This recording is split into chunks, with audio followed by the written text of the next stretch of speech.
Sementara itu, saudara, tekan penyebaran virus corona, TNI dan Polri beri imbauan dan sosialisasi tentang virus corona di dalam sebuah mal di Jalan Samudra, Kota Loksmawe. Hal itu dilakukan dikarenakan banyaknya pengunjung di mal tersebut, sehingga petugas pun meminta pihak mal untuk membatasi pengunjung. Antrean warga tampak di depan sebuah mal yang baru dibuka Jumat kemarin di Jalan Samudra, Kota Loksmawe. Antrean tersebut terjadi dampak pembatasan jumlah pengunjung yang diterapkan pihak mal karena instruksi dari pemerintah Kota Loksmawe.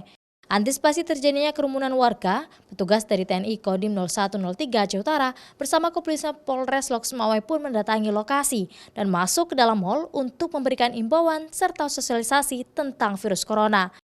Dalam himbauan tersebut, petugas pun meminta agar masyarakat yang sudah berbelanja agar langsung pulang dan tidak lagi berada di luar. Hal itu dilakukan sesuai instruksi pemerintah Aceh dan pemerintah Loksmawe guna menekan mata rantai penyebaran virus corona. Terlebih di Loksmawe sudah ada 1 kasus yang positif dan meninggal pada Senin lalu.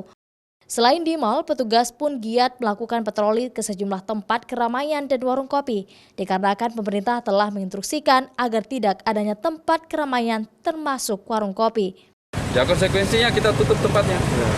Ya, ini maklumat, ini himbauan, maklumat dari Bapak Kapolri, himbauan dari Wali Kota Loksmawe untuk tidak ada keramaian, tidak ada kerumunan-kerumunan. Ya. Hasil pantauan hari ini gimana kita lihat, Bang?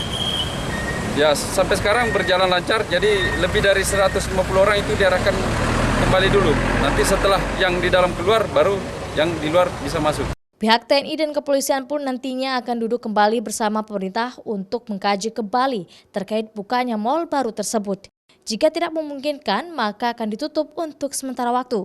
Hal itu juga dilakukan di kedai kopi yang ada di Loksmawe dengan menerapkan sistem take away. Zikri Maulana, Kompas TV, Loksmawe.